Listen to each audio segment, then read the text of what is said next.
Hello Rajesh BABL क्या SK industries managing director Srinath பேசுறேன். எத்ராஜ் மருமகன் தானே பேசுறது? ஆமா. அட்வொகேட் எத்ராஜ் இருக்காரா? அவரு எக்ஸ்மேன் ஞானராஜ் வீட்டுக்கு டென்னிஸ் ஆட போயிருக்காரு. ஏதாவது கேஸ் விஷயம்னா எங்கிட்டயே சொல்லலாம். நானும் வக்கீல் தான். நானோ பெரிய வக்கீல்கிட்டே நான் பேசிக்கிறேன். Love all.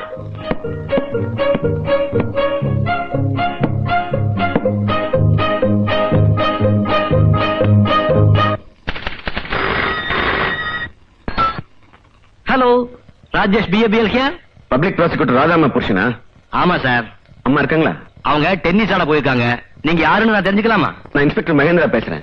ஏதாவது முக்கியமான விஷயமா இருந்தா எங்கிட்டயே சொல்லலாம். நோனோ ரொம்ப இம்பார்ட்டன்ட் விஷயம். நான் உங்ககிட்ட பேசிக்கிறேன். பேசுங்க பேசுங்க. Gnanaraj, this is your last chance. Be careful.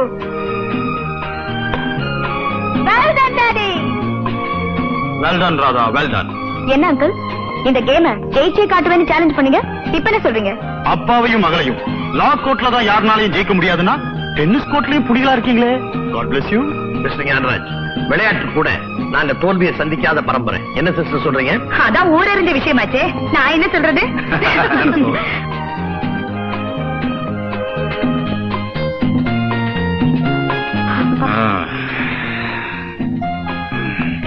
Mister Ethiraj, நம்ம கேஸ் வாய்தா இப்போ 10-15 கம்பெனிக்கு நீ முதலாளி. இதுல எந்த கம்பெனி கேஸ கேக்குறேன்? அபல பெண்களுக்கு அபய நிலையம் கட்டுறதுக்கு 60 ஏக்கரா நிலம் ஒதுக்கி வச்சிருந்தேன். அதுல கவர்மெண்ட் இண்டஸ்ட்ரியல் எஸ்டேட் கட்டுறதுக்காக நோட்டீஸ் அனுப்பிச்சிருந்தாங்களே, அந்த வாய்தா என்னாச்சுன்னு? கவலைப்படாத.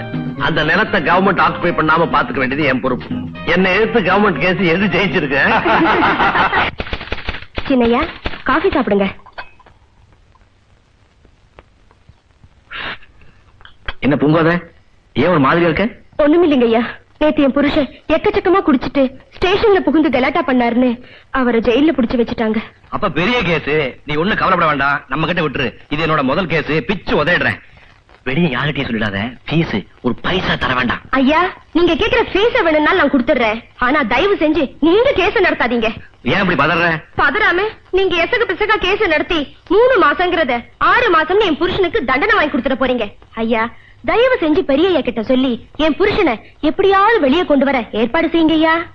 வக்கீலுக்கு வக்கீல் சிபாரிசு பண்ணா நல்லா இருக்காது. பெரிய கிட்ட நீயே கேட்டுக்க. இந்தா இதே கொண்டு போ. காஃபி சாப்பிடல? போதும்.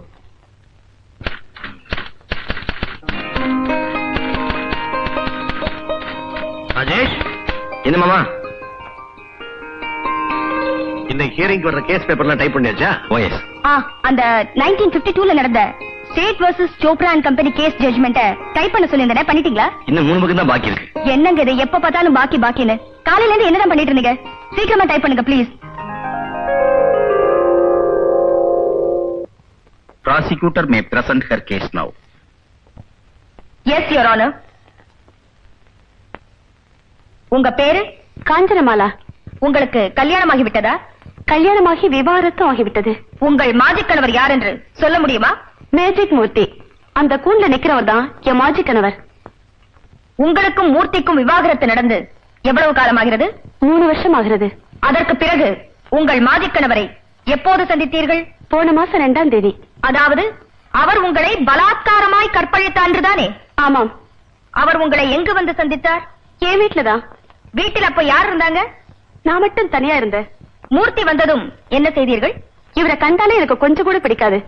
இருந்தாலும் வீடு தேடி வந்துட்டாரேங்கிற காரணத்துக்காக காஃபி கொண்டு வந்து கொடுத்தேன். பிறகு என்ன நடந்தது? என் கையை பிடிச்சு எடுத்தாரு.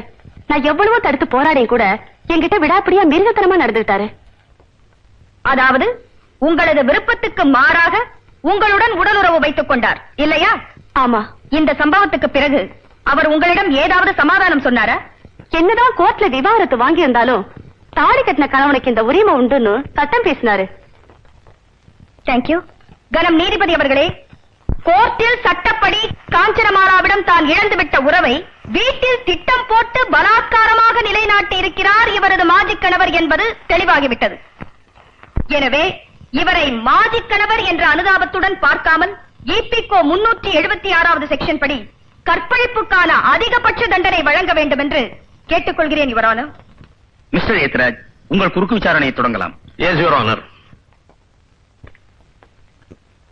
காஞ்சனமாலா, உங்களது கணவரை, ஐ எம் சாரி, உங்களது மாஜி கணவரை என்ன காரணத்துக்காக விவாகரத்து செய்தீர்கள் என்று கூற முடியுமா? அது வந்து சொல்லுமா. அவரு ஆண்மை இல்லாதவர். அதாவது உனக்கு உடல் இன்பம் தர லாயக்கு இல்லாதவர்னு சொல்லித்தானே கோர்ட்ல விவாகரத்து வாங்கினேன். ஆமா. Thank you your honour. இப்பொழுது என் கட்சிக்காரருடைய நியாயம் தங்களுக்கு புரிந்திருக்கும் என்று நினைக்கிறேன். ஊரறிய உலகறிய கோர்ட்டிலே தன் கணவரை ஆண்மையற்றவர் என்று கூறி விவாகரத்து பெற்ற காஞ்சனமாலா இன்று அதே ஆண்மையற்ற தன் மாஜி கணவர் தன்னை கற்பழித்து விட்டதாக கூறுவது கோர்ட்டையே அவமதிப்பது போன்றிருக்கிறது. That is all your honour. Murthy மீது சுமத்தப்பட்ட குற்றச்சாட்டு ருசுவாகாததால் வழக்கை தள்ளுபடி செய்து தீர்ப்பளிக்கிறேன். இனிமே உனக்கு எதிராக கோர்ட்ல ஆஜராக மாட்டேன். 90. நான் எவ்வளவுதான் அறிவாளியா இருந்தாலும் உன் முன்னால முட்டாளாவே இருக்கிறேன். 95. 95? முடியலம்மா, முடியல. மூச்சு வாங்குது, முட்டி வலிக்குது. அதெல்லாம் முடியாது. 100 தோப்புக்கரணம் போட்டே ஆகணும். ஐயோ, 100? ராதா, நீ செய்யறது கொஞ்சம் கூட நல்லா இல்ல. என்ன நல்லா இல்ல? இது என்ன தப்பு செஞ்சது நீ, தண்டனை அனுபவிக்கிறது அவரா? நான் என்ன தப்பு பண்ண? கேஸ சரியா ப்ரிப்பேர் பண்ணாம கோர்ட்ல போய் மண்ணை கவர்றது யார் தப்பு? இத பாருங்க, இது அப்பாவுக்கும் மகளுக்கும் இடையில உள்ள விவகாரம். இதுல தலையிடறதுக்கு உங்களுக்கு உரிமை இல்ல. இதுவும் கரெக்ட். 98. இவரே உனக்கு அப்பாவா இருக்கலாம், எனக்கு குரு. இதுல தலையிட உரிமை உண்டு. இதுவும் கரெக்ட். 99. அம்மா, சாப்பாடு ரெடியா இருக்குமா? அதுதான் கரெக்ட். 100. சாப்பிட போலாம். மெல்ல மெல்ல மெல்ல தள்ளுமா. அப்பாடா,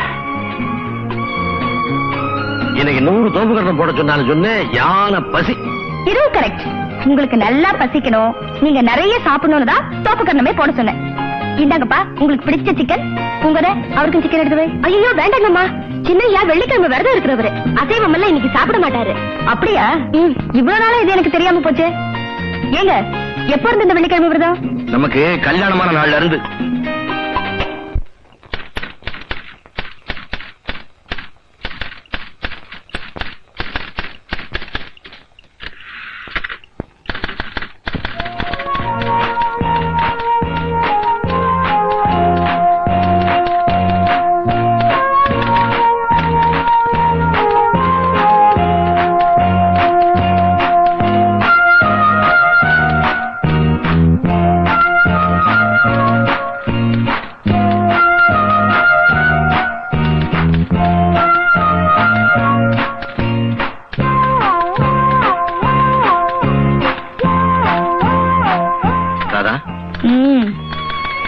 ராதா, என்ன மணி 11க்கு மேல ஆச்சே, இன்னும் தூக்கம் இல்லையான்னு கேட்டேன். இன்னைக்கு கேஸ்ல அப்பா என்ன தோக்கடிச்ச மாதிரி அடுத்த கேஸ்ல அவரை நான் தோக்கடிச்சே ஆகணும். அது வரைக்கும் எனக்கு தூக்கமே கிடையாது. அவசரப்பட்டு சபதம் எடுக்காத, அப்புறம் ஆயுஷ்க்கும் தூங்க முடியாம போயிடும். இந்த அர்த்த ராத்திரில இப்படி ஒரு அறுவை ஜோக் தேவைதானே? போய் படுத்துக்குங்க. துணை இல்லாம படுத்தா எனக்கு தூக்கமே வராது. ஓஹோ, வெள்ளிக்கிழமை விரதம் சாப்பாட்டுல மட்டும் தானே, சம்சாரத்துக்கிட்ட கிடையாது. இது பாருங்க, இன்னைக்கு எனக்கு விருப்பம் இல்ல. ஏகப்பட்ட வேலை இருக்கு. என் நேரத்தை வீணாக்காம போய் படுத்துக்குங்க. Radha, Indian marriage act 25 of 1955 section 9 என்ன சொல்லுது தெரியுமா? சொல்லுங்க யுவரான, தெரிஞ்சுக்கிறேன். ஒவ்வொரு கணவனுக்கும் அவன் விரும்பும் போது தன் மனைவியிடம் தாம்பத்திய உறவு வைத்துக் கொள்ள சட்டப்படி உரிமை உண்டு. அத தரம் இருக்கிற மனைவி மேல கோர்ட்ல கேஸே போடலாம். அப்படியா? Indian penal code 105 of 1860 section 375 என்ன சொல்லுது தெரியுமா? கணவனாகவே இருந்தாலும் மனைவியின் விருப்பத்துக்கு மாறாக அவன் மனைவியிடம் பலாத்காரமாக தாம்பத்திய உறவு வைத்துக் கொண்டால் அதுவும் கற்பழிப்பு என்றே சட்டப்படி கருதப்படும்.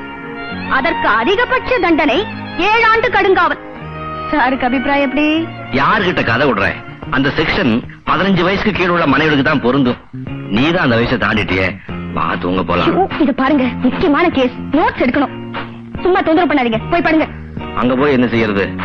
இங்க டைப் ஆகுது, அடிச்சுக்கிட்டு இருக்கேன்.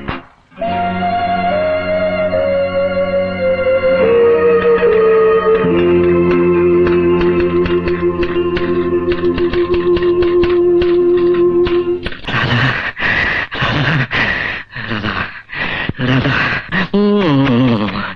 ராதா, ராதா, ராதா, ராதா, ராதா, ராதா